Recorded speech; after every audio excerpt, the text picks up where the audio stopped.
Bonjour et bienvenue à ce webinaire du CNCH. Je suis Walid Amara et j'ai l'énorme plaisir d'avoir avec moi un panel de grande qualité. Professeur François Rouby, professeur Mebaza et professeur Leclerc. On va parler je vais vous poser certainement la question de ce titre surprenant. Si vous ne connaissez pas l'étude directe HF, vous allez en apprendre des choses. On va parler de resynchronisation, de défibrillateurs, de sous-utilisation des thérapeutiques. Donc, je suis vraiment un énorme plaisir de vous remercier tous d'être avec nous aujourd'hui. Donc, pour la première partie, on va passer la parole au professeur Medwaza qui va nous introduire déjà le sujet. Direct HF, c'est quoi Direct HF pour celui qui n'y connaît rien? Donnez-nous les bases de cette étude. Alors, merci beaucoup pour l'invitation. Effectivement, on a la chance d'avoir vraiment des panélistes de haut niveau, donc on va pouvoir vraiment discuter et surtout essayer de voir comment faire bénéficier tout ce programme à nos patients. Le programme, il est assez simple. Là, aujourd'hui, pour l'insuffisance cardiaque, on a encore malheureusement une mortalité qui est très élevée. Vous pouvez voir effectivement sur la prochaine diapositive que cette mortalité est tellement élevée que ce programme réussit à inclure des cardiologues, des représentants des patients, des représentants des infirmiers, vraiment sur les quatre continents, hein, vous pouvez voir vraiment des gens de très, très, très haute qualité. Alors, ce qui est vraiment spécifique quand vous regardez ces gens de qualité, c'est que c'est des cardiologues qui sont pour les uns très très spécialisés dans l'insuffisance cardiaque et les autres très spécialisés dans l'électrophysiologie. Et donc pour la première fois, pour éviter de traiter les insuffisants cardiaques en silo, pour la première fois, il a été décidé de faire plusieurs choses qui vont aider beaucoup nos patients. La première, c'est de mettre les électrophysiologistes et les experts d'insuffisance cardiaque ensemble, mais surtout d'essayer de simplifier les recommandations. Il y a eu beaucoup de recommandations qui sont sorties ces dernières années, et on va donc les simplifier et surtout pointer du doigt qu'on a les bons médicaments, qu'on a les bons outils, qu'on a les bons devices, mais qu'on les utilise pas assez. Donc pour la prochaine diapo, montrer un exemple de ce que on fait. Regardez ici, par exemple, c'est une recommandation de l'ESC sur l'utilisation de la resynchronisation. Vous voyez ici que c'est des recommandations qui ont été acceptées et poussées par plusieurs sociétés et groupes de travail de l'ESC. Et pourtant, on voit bien que le CRT n'est pas assez utilisé. Donc, le Direct Health va faire quoi? Il va permettre de simplifier le message et l'identification des profils patients. Quels sont les patients qui vraiment systématiquement devraient pouvoir bénéficier de CRT? Deuxièmement, et ça c'est très important, on n'a pas beaucoup entendu parler de ça ces dernières années, c'est comment on peut faire une synergie entre les médicaments, hein, les fameux quatre piliers, et les devices. Et ça, c'est très intéressant de voir à quel moment on va détecter qu'on va les optimiser. Et également, un engagement des associations de patients. On voit qu'aujourd'hui, partout en Europe, partout dans le monde aussi, les patients vont nous aider à aller voir des patients insuffisants cardiaques en lui disant, ben si, il faut que tu ailles voir tel et tel expert, telle ou telle clinique pour pouvoir être opéré et traité au mieux. Donc, prochaine diapositive, on voit qu'en fait, tout à l'heure, je vous parlais d'utilisation faible. Regardez, ça, c'est des chiffres à gauche, des chiffres sur l'ensemble de la base de données de la Société européenne de cardiologie. On va voir sur un pays, en l'occurrence la Suède. Regardez ici, sur l'ensemble des malades dont on sait clairement aujourd'hui qu'ils ont une indication à la resynchronisation, regardez ici, seulement un malade sur deux est implémenté. C'est-à-dire qu'il y a la moitié de ces patients qui sont dans la nature, qui ont peut-être des médicaments, mais qui n'ont pas le traitement optimal. Regardez, c'est même pire quand on regarde la base de données suédoise. En Suède, pays qui pourtant est très avancé, très protocolé, regardez ici, trois quarts des patients qui ont les indications claires d'avoir une resynchronisation, eh ben, n'ont pas les devices adaptés. Alors effectivement, vous pouvez donner des médicaments, mais ce qui va sauver ces malades-là, c'est vraiment l'optimisation et la synergie entre les médicaments et la resynchronisation. Oui, bonjour à tous et merci pour cette invitation. Donc, je vais continuer sur un sujet que je trouve particulièrement inquiétant. Alexandre vient de vous parler de la sous-utilisation de la resynchronisation cardiaque, mais quand on regarde le défibrillateur, eh bien, on se rend compte que la situation est même encore pire. Sur la gauche, vous avez le registre américain GlideShef qui a inclus près de 140 000 patients. Et vous voyez que chez les patients qui ont une indication de resynchronisation cardiaque associée à un défibrillateur, le CRTD, eh bien, vous voyez que je dirais que 40% des patients sont qui ont une indication sont implantés avec un CRTD. Quand on regarde le défibrillateur entre guillemets simple, eh bien, vous voyez que ce chiffre est inquiétant puisque seulement à peine 15% des patients sont implantés avec un défibrillateur alors qu'ils sont tout à fait éligibles à cette thérapeutique. Et quand on regarde le registre suédois, parce que vous savez qu'en Suède, tous les patients sont inclus dans ce registre, hein, c'est obligatoire, eh bien, les chiffres sont encore pires, hein. Vous voyez, 10% seulement des patients éligibles ont été implantés en Suède, qui est un pays où il n'y a pas de problème d'accès au défibrillateur. Alors, sur la diapositive suivante, eh bien, vous allez voir hein, la philosophie un peu donc, de cette initiative DirectHF. C'est en fait bien sûr de mettre le patient au centre de nos préoccupation. Et puis avec cet acronyme 3B, c'est d'adresser le bon patient vers la bonne thérapie électrique et au bon moment, parce que nous allons en parler dans quelques minutes. Le timing le moment où on implante le patient, soit avec un défibrillateur ou un resynchronisateur, est extrêmement importante.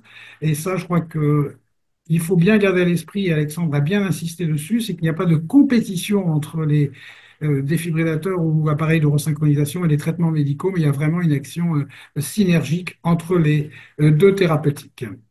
Maintenant, Alexandre, je pense, va nous parler du timing de l'implantation, notamment de la resynchronisation cardiaque. Exactement. Comme on l'a vu, le but du programme Directed Chef, c'est vraiment de, d'expliquer à nos collègues comment éviter donc cette prise en charge en silo. On l'a bien compris, on va mettre de la synergie entre différents spécialités, mais aussi le timing. La prochaine diapositive montre clairement que le timing est très très important. Alors, on prend ici un exemple, hein, c'est l'étude de Sacubitril/Valsartan sur le remodelage inverse cardiaque. Vous voyez que dans le groupe en rouge, c'est les malades qui seraient éligibles à une resynchronisation, et le groupe en bleu, c'est ceux qui ne sont pas éligibles. Donc vous voyez bien qu'en fait, pour des patients qui ont une fraction d'éjection voilà, supérieure à 35%,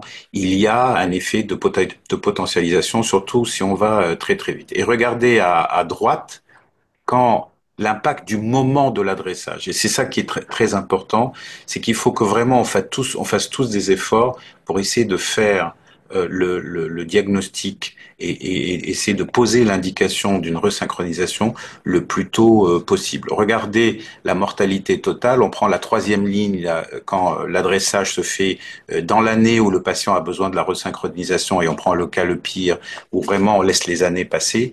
Vous voyez que la mortalité est largement supérieure. Donc vraiment, c'est ce message-là qui est important avec les 3B. C'est vraiment une bonne synergie entre les médicaments et la resynchronisation, mais surtout, il faut que l'ensemble se fasse le plus tôt possible dans l'histoire de la maladie. Le plus tôt vous le faites dans l'histoire de l'insuffisance cardiaque, et le mieux le patient en bénéficie. À toi, Christophe. Oui, maintenant je voudrais discuter d'un sujet que je trouve très très problématique aujourd'hui, c'est la place de la mort subite d'origine cardiaque chez les patients insuffisants cardiaques. Et ce titre est un petit peu provocateur parce que dans les différents congrès, on a eu des messages qui sont passés nous disant que les médicaments, les nouveaux médicaments, réduisent, voire parfois on a même entendu dire qu'ils le faisaient totalement disparaître la mort subite d'origine cardiaque. Eh bien, vous allez voir sur la diapositive suivante qu'il est vrai qu'il y a eu une baisse de la mort subite au fil des années. Quand on part en 1995 avec les bêta-bloquants, l'aldactone, pour arriver aux traitements les plus modernes, que sont les inhibiteurs des GLT2 et sacubitril/valsartan, vous voyez que cette courbe a largement fait diminuer la mort subite. Alors, quelques commentaires sur la diapositive suivante. Tout d'abord, bon, il faut se méfier, les patients n'étaient pas toujours les mêmes, hein. Les études les plus anciennes avaient pris les patients les plus graves et aujourd'hui les patients sont moins graves. Mais si vous regardez le point 2, qui à mon avis est le point important de cette diapositive, vous voyez que le taux résiduel annualisé de la mort subite cardiaque dans l'ensemble des études était de 3,75%. Et vous voyez que c'est beaucoup plus élevé que le taux que l'on accepte pour implanter un défibrillateur chez un patient qui a une cardiopathie hypertrophique. Je vous rappelle que lorsqu'ils ont une mortalité à 6 ans, à 5 ans qui est de 6%, c'est une indication du défibrillateur dans la cardiopathie hypertrophique. Eh bien, vous voyez que là, dans les cardiopathies à fraction d'éjection réduite, eh bien, en fait, on est à 3,75% par an, donc c'est vraiment extrêmement important. Sur la diapositive suivante, eh bien, vous avez d'une part le risque résiduel annualisé de mort subite au cours des différents essais cliniques, et on l'a vu tout à l'heure sur la courbe, eh bien, on diminue, mais vous voyez qu'on n'est quand même pas à zéro, puisque dans les essais les plus récents, on est autour de 2,7. Mais ce qui est important aussi, c'est sur le panneau de droite, c'est de voir quelle est la part de la responsabilité de la mort subite dans la mortalité totale des patients insuffisants cardiaques. Eh bien, vous voyez que, par exemple, dans l'étude de Paradigm, eh bien, 40% des patients décédés de mort subite. Donc, en fait, même si on a diminué la mortalité subite, elle reste quand même la cause de la mortalité pour environ 30 à 40% des patients. Sur la diapositive suivante, eh bien, vous allez voir que lorsqu'on traite les patients, et là, vous voyez, il y a 10 000 patients inclus, et on a comparé deux groupes, les patients qui avaient un défibrillateur et les patients qui n'avaient pas de défibrillateur, même s'ils avaient une indication, eh bien, vous voyez que lorsqu'on ajoute le défibrillateur au traitement médical optimisé, eh bien, on a une réduction du risque de mortalité toute cause avec le défibrillateur qui est d'environ 25%. Alors, on l'a vu tout à l'heure, et je reprends donc cette diapositive qui a déjà été commentée par Alexandre. Il faut vraiment que tous les cardiologues, tous les médecins qui voient des patients insuffisants cardiaques puissent identifier les patients qui peuvent bénéficier de la thérapie de resynchronisation cardiaque ou du défibrillateur. Je crois qu'il faut arrêter de mettre en compétition les prothèses électriques implantables et le traitement médical. Ils sont tout à fait synergiques comme on l'a dit. Et puis aussi, il faut bien évidemment informer les patients grâce à l'association de patients. Voilà un petit peu ce qu'on voulait vous dire avec Alexandre sur ce projet Direct HF, qui est un projet très ambitieux avec le but d'offrir à tous les patients la meilleure thérapie possible. Merci, c'était très clair. En fait, je voudrais commenter et également vous poser la question. C'est qu'on a effectivement cette impression, en fait, on est victime de deux types de messages. Premier message dont on est victime, c'est bien sûr, on a les quatre fantastiques à mettre dans l'insuffisance cardiaque à fonction d'éjection réduite et que c'est très difficile d'atteindre la cible. Donc, je voudrais peut-être vous poser la question, notamment peut-être à Alexandre Mébaza. On dit qu'il faut attendre 6 semaines pour une cardiopathie ischémique et peut-être minimum 3 mois sous traitement médical optimal, d'avoir les 3 mois pour voir l'amélioration de fraction d'éjection. On sait qu'il y a à peu près la moitié des patients qui s'améliorent. Et qu'est-ce qui explique que finalement les patients ne leur proposent pas la resynchronisation ou éventuellement le défibrillateur? Est-ce que finalement les gens sont toujours en attente d'une augmentation encore de dose? C'est cette latence finalement qu'ils ne sont pas assez suivis, il y a un manque de médecins, on ne les revoit pas. Qu'est-ce qui fait que finalement on leur propose pas les thérapies électriques? Je peux peut-être répondre pour la CRT et Christophe Oui. répondra pour le défibrillateur. Ce que Strong a montré, donc Strong est venu juste après le fait qu'on ait vraiment une recommandation très très claire des quatre piliers. D'ailleurs, il y en a d'autres qui vont arriver, mais disons l'idée c'est qu'il faut associer ces médicaments. Et ce que Strong a montré, c'est que dans la moitié des cas, ces médicaments peuvent être donnés à full dose dans les 6 premières semaines. Néanmoins, peut-être c'est une phrase que je ne dis pas assez, néanmoins, il y a la moitié des patients pour qui on peut éventuellement associer les médicaments, mais qui n'ont pas full dose.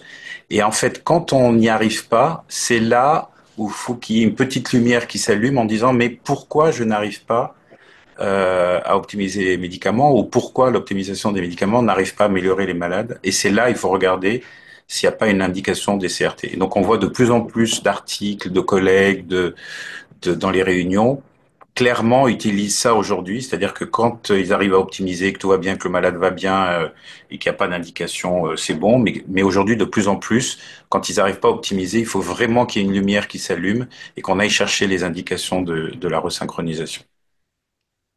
Après, si je peux commenter sur la resynchronisation avant de passer au défibrillateur, il y a aussi une notion qui est extrêmement importante à garder en mémoire. C'est que les médicaments, bien sûr, ont un effet sur le remodelage inverse ventriculaire gauche. Mais quand vous avez des patients qui ont des QRS très larges, et notamment des patients avec un bloc de branche gauche, eh bien, ces médicaments sont beaucoup moins efficaces pour améliorer la fraction d'éjection et réduire les volumes systoliques et télédiastoliques. Donc, il faut savoir que chez les patients qui ont un bloc de branche gauche, qui ont une dysfonction ventriculaire gauche, vous n'aurez pas le même effet de toutes ces drogues par rapport à un patient qui aurait des QRS fins. Donc là aussi, attendre, ben non, peut-être pas. Il faut peut-être au contraire aller plus vite parce qu'on sait que ces médicaments sont moins efficaces en raison du bloc de branche gauche. En ce qui concerne la mort subite, ben, il y a eu un engouement et je salue l'action de toutes ces nouvelles drogues qui ont baissé la mort subite, mais on était beaucoup trop loin dans les messages. C'est-à-dire qu'on dit, bah non, la mort subite, ça n'existe plus. Et en fait, c'est faux. Parce que pour votre patient, il reste un risque résiduel quand même à 2,5%, c'est quand même pas négligeable. Et puis, il faut savoir que le défibrillateur est quand même une technique qui aujourd'hui est fortement éprouvée. Puis on a surtout maintenant de nouveaux types de défibrillateurs. Le classique, c'était le transveineux avec ses problèmes de sonde, mais maintenant on a des défibrillateurs sous-cutanés, on a des défibrillateurs extravasculaires avec une sonde implantée en dessous du sternum qui permet aussi de stimuler en cas de besoin. Donc on a tout un arsenal thérapeutique. Et aujourd'hui, un patient qui fait une fibrillation ventriculaire, le seul moyen de le traiter, c'est d'avoir un défibrillateur. Les médicaments peuvent diminuer le risque, mais le jour où le patient fait une mort subite, ce n'est pas les médicaments qui vont le sauver. Question justement, en fait, là où ça embrouille les médecins, c'est la cardiomyopathie dilatée non ischémique, où on a cette idée qui rampante de dire que peut-être que le bénéfice du défibrillateur serait moins important que prévu, qu'il soit un peu en une indication de grade 2A au lieu de classe 1. Qu'est-ce que vous répondez à cela? Bah, moi, je répondrais que c'est bien sûr l'étude d'Anish hein, qui a jeté le doute. Alors, tout d'abord, il faut quand même se rappeler un fait important dans l'étude d'Anish, même si la mortalité globale n'était pas différente entre défibrillateur, pas défibrillateur, le défibrillateur a quand même bien joué son rôle puisque il, il a quand même diminué de 50% la mort subite. Hein, donc, c'était quand même un effet bénéfique. Et puis, bon, on sait aussi que chez les patients jeunes, hein, le cutoff avait été mis à 68 ans, il y a un bénéfice. Donc je pense qu'aujourd'hui, ça a été un tremblement de terre, hein, cette étude d'Anish. Je pense qu'elle a été aussi peut-être un petit peu surinterprétée, puis c'était quand même des patients très particuliers, parce qu'il y en avait beaucoup qui avaient une indication de resynchronisation, et on sait que la resynchronisation par elle-même permet aussi de diminuer la mort subite.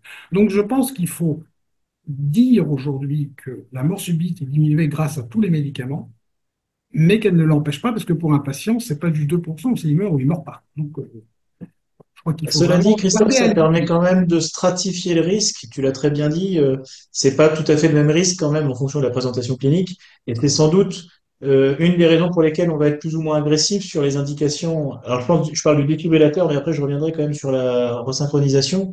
Il est clair qu'une cardiopathie ischémique avec une grosse séquelle, une fraction d'éjection très abaissée, des QRS fragmentés, enfin, voilà, tu as quand même des arguments, y compris sur l'IRM, etc., pour aller assez rapidement à la protection du patient parce que tu penses que le patient ne va pas récupérer et que tu as de bonnes raisons pour ça. C'est vrai que c'est quand même pas la même présentation que la cardiopathie dilatée, malgré les réserves que tu viens d'émettre sur Danish. On est d'accord là-dessus. C'est-à-dire qu'il y a les recommandations, puis après il y a le bon sens clinique, où ça te permet quand même de stratifier le risque.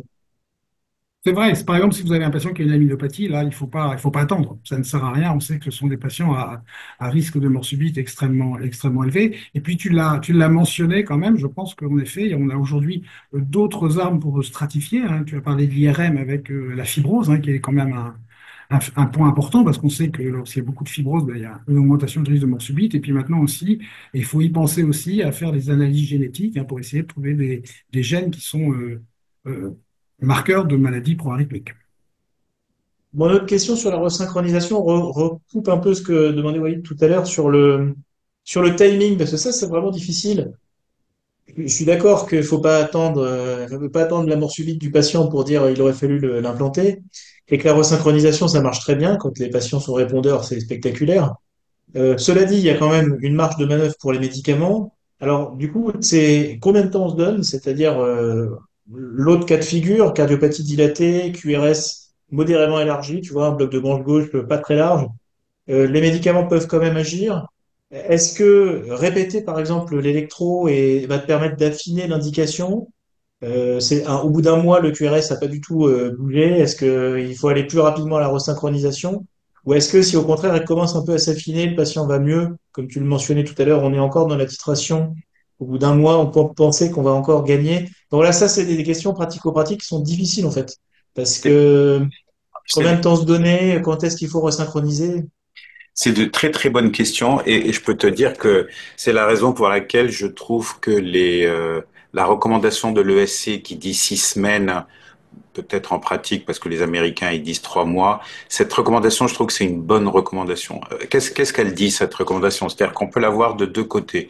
Soit on la comprend par il faut aller très très vite pour rentrer les quatre piliers, les rentrer à dose maximale, et il faut vraiment le faire en 6 semaines. Donc, ça, c'est effectivement un des messages. Mais l'autre message, c'est si vous n'arrivez pas dans les 6 premières semaines à avoir une amélioration, c'est il faut ouvrir, euh, voilà, il faut que l'ensemble de l'équipe, vous parliez de ce cas-là et de vous dire, je n'ai pas réussi à l'améliorer en 6 semaines. On va prolonger à 3 mois si vous voulez, mais il y a un problème. Et donc toi, tu dis effectivement 1 mois, 3 mois, mais ce qui est très important et ce qu'a montré Strong, c'est que les améliorations doivent être visibles, que ce soit clinique, que ce soit dans le remodelage, sont visibles dans les 3 premiers mois. Je vous rappelle que l'article et le travail de Jim Januzzi dans donc Time Made Chef dans Jack Heart Failure, ils ont montré que la majorité des patients ont amélioré leur fonction cardiaque, que ce soit diminuer l'insuffisance mitrale, que ce soit diminuer les volumes des ventricules, que ce soit, enfin tu vois, il y a plein d'éléments en faveur quand même d'un remodelage inverse qui ont quasiment tous eu lieu dans les 3 premiers mois. Donc je trouve que ces 3 premiers mois, c'est une barrière à deux choses. La première, c'est vraiment faire le maximum dans les 3 premiers mois. Et à l'inverse, si dans les 3 premiers mois maximum, il se passe rien, c'est qu'effectivement, on a loupé quelque chose. Est-ce que ça te voit, François, comme réponse? Oui, je pense que ça me va bien parce que ça réintroduit le bon sens clinique et les autres paramètres. On peut penser aussi à la biologie, la NT-proBNP, enfin, il y a tout un tas de paramètres. Il y a la cause, hein, quand même, la cardiopathie alcoolique où le patient n'est pas encore sevré. Bah, sans doute, il faut se donner un peu de temps. Enfin, voilà, c'est des choses assez logiques. Et j'aurais une autre question qui me semble aussi difficile en pratique, c'est parce qu'on a parlé de CRT et de défibrillation, mais quand est-ce qu'on associe les deux? C'est-à-dire que on resynchronise un patient, on espère bien quand même que ça va l'aider à récupérer. Et donc, on a tous des patients qui ont eu un défibrillateur triple chambre, qui en fait n'ont en théorie plus besoin de la partie défibrillateur. Donc, comment vous stratifiez alors, je sais bien qu'on n'a pas 3 heures devant nous, mais avec des critères simples pour les collègues, quand est-ce qu'on dit que la resynchronisation suffira, qu'on n'a pas besoin du défibrillateur? C'est pas facile, hein. Non, Ou pour les alors, non-rythmologues. et alors, il y a déjà un cas de figure qui, pour moi, est très très simple. C'est le patient qui a une histoire de bloc de branche gauche depuis longtemps et on voit sa fraction d'éjection diminuer, diminuer au fil du temps. On n'a pas d'autre cause de la dysfonction ventriculaire gauche. Donc, Presque mécanistique, quoi. voilà, le problème, c'est le bloc de branche gauche. Donc, en corrigeant, entre guillemets, le bloc de branche gauche, ces patients-là sont tous répondeurs. Ça, je dirais que c'est le cas le plus simple. Après, il y a le patient qu'on découvre comme ça au décours d'une insuffisance cardiaque. Il n'avait jamais eu d'électro avant, il a un bloc gauche. Ben, on sait que si c'est une cardiopathie non ischémique, si c'est une femme, s'il a des QRS larges, s'il a un bloc de branche gauche typique, eh bien là, la resynchronisation aura un effet un peu plus marqué que le patient qui aura des QRS intermédiaires ou qui aura peut-être une petite part ischémique. Donc, à chaque fois, c'est vrai que c'est un pari. En France, à peu près aujourd'hui, on est à 40% de stimulateurs aux synchronisateurs et 60% de défibrillateurs. Dans les pays du Nord, ils sont un petit peu plus élevés. Dans d'autres pays comme l'Allemagne ou les États-Unis, c'est quasiment que du défibrillateur. Mais je pense qu'il y a quand même une place pour le stimulateur simple, car comme tu l'as dit, c'est quand même un système qui est quand même moins fragile, hein. Les sondes de défibrillation sont quand même plus fragiles que les sondes de pacemaker. Donc, si on a des signes de bonne réponse, ça me paraît logique aujourd'hui d'implanter un simple, entre guillemets, simple stimulateur. Et puis, là, je n'aborde pas la stimulation de la branche gauche, qui est un autre sujet et qui est en plein débat actuellement. Quelles sont les étapes suivantes de ce programme Direct HF? Bah, d'abord, c'est un grand challenge, hein, parce que c'est vrai que bah, vous avez vu, enfin moi en tout cas, j'ai été impressionné par les personnes qui ont dit oui pour participer à ce programme, hein. Et ils ont dit oui pourquoi? Parce que on le dit peut-être pas assez, mais dans chacun de leurs pays, tous ces experts savent que on n'implante pas assez de devices, on ne, euh, les médicaments ne sont pas assez donnés. Ah, vous connaissez les chiffres, hein, c'est moins de quoi? Moins de 10% dans les meilleurs pays, moins de 10% des malades qui ont vraiment les traitements médicaux et les devices les plus adaptés. Et ce qui est incroyable aussi, c'est que les associations de patients, il y a en fait des représentants vraiment de tous les continents qui, eux, sont éventuellement bien traités, favorisés et qui voudraient que l'ensemble de leurs collègues insuffisants cardiaques soient bien traités. Donc vraiment, ce programme, c'est un programme qui est très fort, mais qui est aussi un grand challenge. Le challenge, tout à l'heure, j'en parlais, les guidelines. Hein, les guidelines, je prends les derniers guidelines de l'insuffisance cardiaque que j'ai eu la chance et l'honneur de participer, c'est plus de 100 pages. Je pense qu'aucun d'entre nous, sauf ceux qui sont de la task force, démarrent à la page 1 et finissent à la page 100. Donc ce qu'on a fait avec Christophe, avec les autres key opinion leaders, on essaye de simplifier et d'avoir exactement la discussion qu'on a ici, c'est-à-dire d'être très pratique. Dans tel cas, nous vous conseillons de faire ça. Vous verrez dans un article qui va être bientôt publié, qu'on a fait des algorithmes relativement simples, hein, pour essayer de faire bénéficier le maximum de patients, le maximum d'insuffisants cardiaques de ces différentes expertises. Qu'est-ce que tu en penses, Christophe? Oui, alors comme tu l'as mentionné, il y a l'article qui a été écrit donc avec des experts reconnus, mais je dirais que c'est un article d'experts, mais pas pour des experts, quoi.